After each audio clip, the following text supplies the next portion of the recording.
Chinese strategy differs from Western strategy because of the fundamental philosophical differences the Chinese have about the way the world works.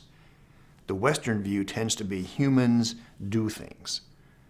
In our languages, whether it's Latin or French or English, the subject takes an action, and the action creates history. This is common sense to us. We see something, decide how we're going to make it happen, and make it happen. The Chinese strategy is more to think what you'd like to happen and wait for the right opportunity. And so when South Vietnam was in deep trouble, collapsing, we had withdrawn our support, and before their ally North Vietnam had taken South Vietnam, they seized some of the paracels, because it was they seizing from South Vietnam, who could not take it back. And then they did nothing with them for almost 30 years. Only recently they started to build on them to establish administrative control.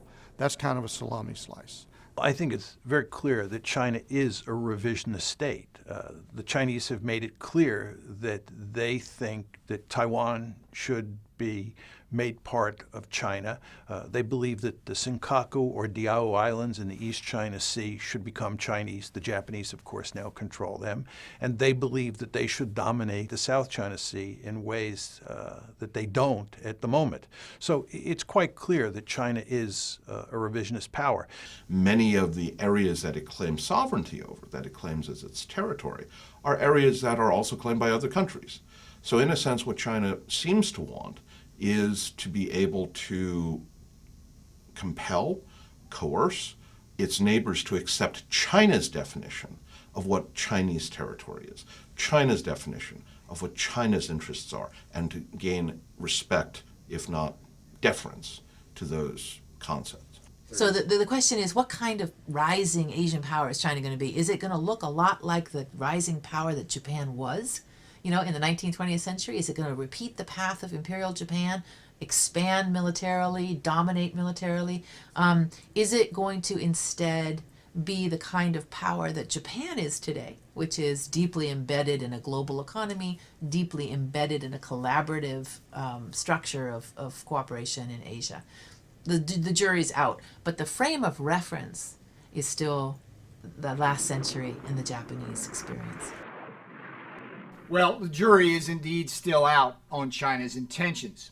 Will it be a peaceful 21st century partner, or will a hegemonic China morph into a far more heavily armed version of the imperial Japan that haunted the last century?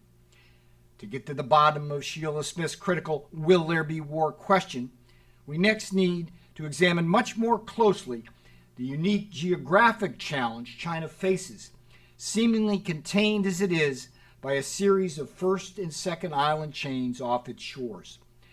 This is a tyranny of geography recognized long ago by one of China's most famous and visionary military figures, Admiral Liu Hua-qing. And it is Admiral Liu himself who leads us to our next clue and question. One of the defining features of Chinese naval strategy is the unique maritime geography that China faces. China has a long coastline, but beyond the Chinese coastline is essentially a string of islands, the so-called first island chain. The first island chain is usually delineated by a line drawn from the Kurils through the Japanese archipelago, through the Ryukyus, Okinawa that is, Taiwan, the Philippines, and then swings west through the Indonesian archipelago. So if you're looking from Beijing, continental outwards, there's a whole series of island countries, but they're islands, that get in their way. The U.S. military presence on the first island chain is sort of a great wall in reverse. In other words, it's an American defensive barrier against the Chinese. If the first island chain is entirely in the hands of countries that are antagonistic towards China from Beijing's perspective, then it is a barrier to China's ability to reach the open ocean. If, on the other hand, one or more parts of that chain are in Chinese hands or in the hands of countries that are friendly to China, then it serves as a doorway, and in fact it's a barrier to other countries, namely the United States, but also potentially Japan or Southeast Asia. Chinese mariners, whether commercial or military, must pass through one of those narrow seas and choke points formed by the first island chain in order to reach the high seas of the Pacific or the Indian Ocean. If you look outwards from the Chinese continent, it's Japan, Taiwan, Philippines down here. Those islands are either governed or administered by U.S. allies and friends. That's the first island chain. If the first island chain is penetrated, there is the second island chain, Japan, down through Guam, down through a little farther south in the Philippines, across through Indonesia, or even Australia. The second island chain also starts with the Kurils, comes down through Japan, but then moves east-southeast through the Bonin Islands, that is Iwo Jima, then to the Marianas and Palau, and then swings west through the Indonesian archipelago. The distance, for instance, from Shanghai to Guam, which lies on the second island chain, is 1,800 nautical miles. That covers a huge area of water expanse. And what the Chinese would like to do is they'd like to push the United States back towards the United States. And the first step would be to push them beyond the first island chain, which would allow them to control all of the waters in between that first island chain and the Chinese mainland. And then, of course, if they push the Americans out beyond the second island chain, they'd control most of the Western Pacific. They'd control the waters off their coastline. This is a plan that goes back over 30 years. What the Chinese call the two-island chain strategy. Deng Xiaoping, when he decided to engage in the opening and reform process, there was already a very early recognition that China's economic opening would make China increasingly dependent on seaborne commerce. And so the logic is that China needed to develop naval capabilities in order to protect the expected growth in China's seaborne commerce. Now, the person who was put in charge of planning this strategic long-term vision of where the Chinese Navy should go was Admiral Liu Huaqing, who was essentially considered Deng Xiaoping's right-hand man on naval issues. Liu Huaqing laid out a three-phase maritime strategy for China. By 2000, the Chinese Navy, or the Chinese military, would be able to control the seas out to the first island chain. By 2020, the Chinese military would be able to control the seas out to the second island chain. And by 2050, the Chinese Navy would have aircraft carrier battle groups steaming around the world. That's why I think we've seen the Chinese so methodically build up its naval power, and that this process has only accelerated over the past decade. The question remains, of course, as to whether China will ultimately use its growing naval power purely for defense of its homeland and global trade routes, or for more aggressive purposes.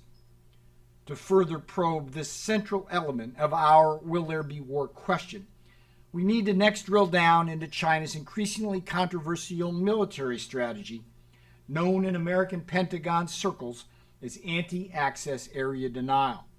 And the essence of this anti-access area denial strategy is the interdiction of American military forces within the waters of the first and second island chains. But at least from China's perspective, any such efforts at interdiction are merely defensive in nature. And therein lies the next part of our tale.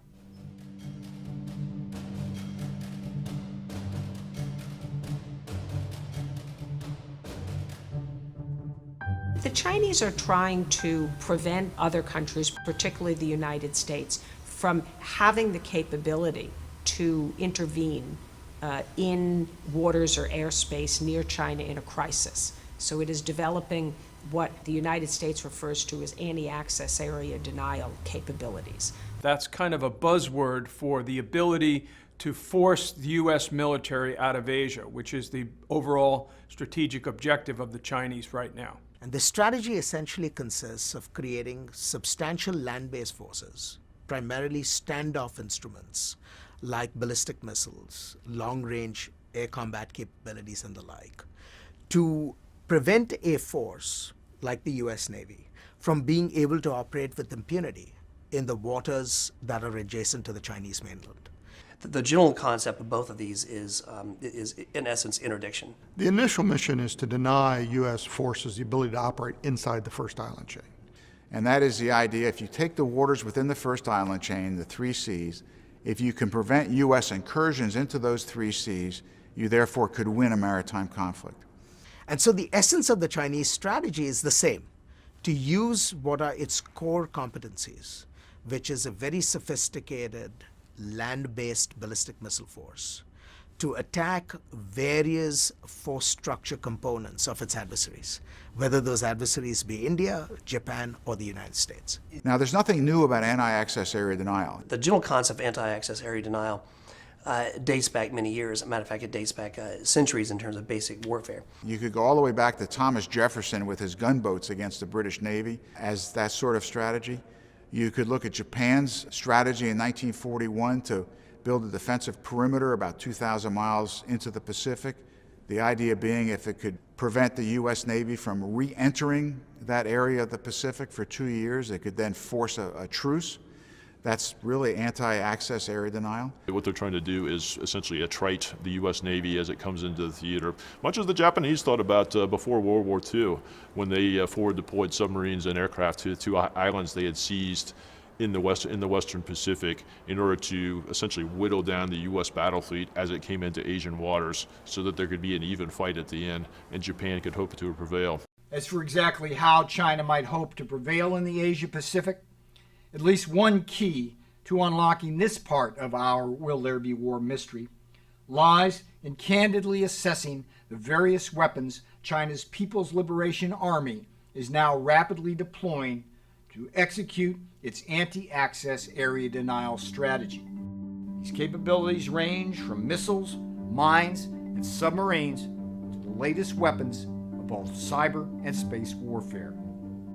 Observers in the United States, I would say including people in the military and in our intelligence community, have, in my view, been slow to take seriously the development of China's so-called anti-access area denial capabilities, in part because we didn't recognize them initially for what they are. We were very comfortable with the idea that our planes were better than their planes, that we had aircraft carriers and they didn't have aircraft carriers, that the technological sophistication of any given weapons system in our arsenal was greater than theirs. The Chinese haven't directly sought to match our capacities in that way. They've tried to find a way strategically to develop the capacity potentially to defeat us, to deter us from becoming involved, even without being able to match us in technological terms. So, for example, they've invested a lot in relatively inexpensive conventional ballistic missiles and conventional cruise missiles. The Chinese are using shore-based sea power, aircraft missiles, short-range platforms like small catamarans armed with anti-ship missiles, all of these sorts of things that they can send out and essentially disperse offshore. They are building weapons that can defeat our carriers, which is the jewel of our power projection capabilities. And these capabilities include quiet submarines that can shoot anti-cruise missiles, submarines with torpedoes, high-speed torpedoes and maneuvering torpedoes. They include mines, high-speed cruise missiles, ballistic missiles and cruise missiles, missiles that can be launched from ships,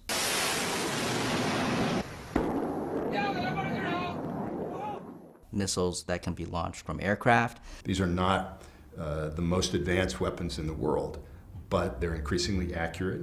They include cyber warfare, space weapons capabilities. And they're building out a system piece by piece, including surveillance, reconnaissance, communication systems that could conceivably disable U.S. forces in the region. They're very aware that it's not just about attacking kinetically your classic conventional forces, the ships and the aircraft.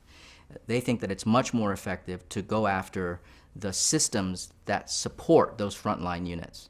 And so space assets, cyber assets, and other command and control assets will likely be on their target list. Well, at this point in our detective story, it appears that China may indeed be targeting American forces in Asia. But could the People's Republic ever really defeat what is now the most technologically advanced military force in the world? This question leads us to our next clue in China's new emerging strategy of what's called asymmetric warfare. They're not seeking to counter the United States military